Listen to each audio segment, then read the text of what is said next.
ganja medis di Thailand dibebaskan. Kita juga butuh ganja untuk medis. Kemarin saya mendapat pertanyaan yang tidak mampu saya jawab, Pak. Ganja medis. Kenapa ganja dilarang di Indonesia, sementara kita butuh? Harusnya bukankah penyalahgunaannya itu yang ditindak? Bukan ganja penanamannya yang tidak disalahgunakan karena itu diperlukan. Yang ketiga, samar-samar saya mendengar tadi dibubarkan atau tidak BNN ini.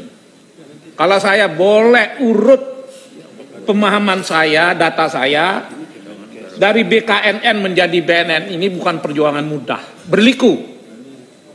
Dan saya tidak ingin memuji-muji Bu Mega secara berlebihan. Tapi fakta menunjukkan peran Bu Mega terhadap terbentuknya BNN, fasilitas dan konsep-konsepnya itu tidak kecil. Karena itu pasti saya dan mungkin juga fraksi PDI tidak ingin BNN ini bubar, Pak. Yang kita inginkan apa? Perkuat, Pak. Perkuat. Dan Bapak ada di sana, Pak. Dari studi banding, bukan hanya studi banding, Pak. Sebelum hari ini, selain saya memperoleh data studi banding, saya mencoba menghubungi beberapa Kapolri terdahulu, Pak. Nanyakan soal hasil studi banding. Saya ulang, hasil studi banding itu, kalau ganja tentang Thailand sudah, saya kembali lagi ke Portugal.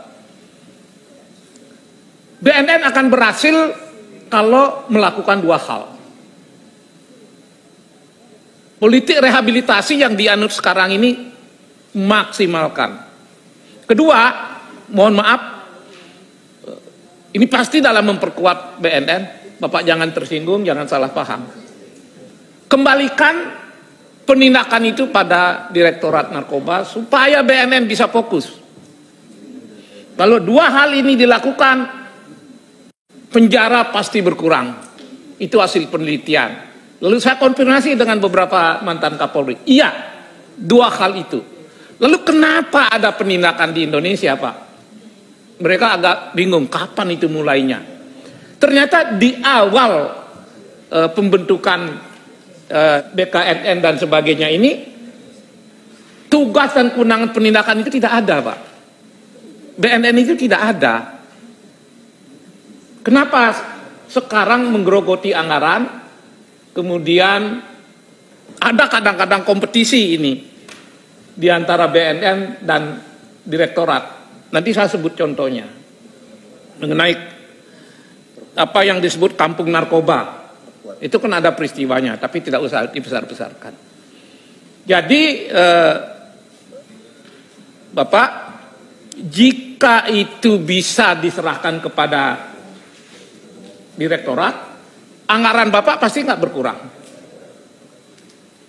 Ketika dua hal itu dilaksanakan lalu penjara berkurang, karena sekali lagi pasti Pak Kepala tahu ini pengurangan penghuni lapas sudah menjadi program hukum nasional strategis, Pak. Dan kalau itu berkurang pasti anggaran BNN itu naik. Jadi dari sisi penindakan kira-kira bisa saya sampaikan begitu. Sekarang bagaimana rehabilitasi, Pak?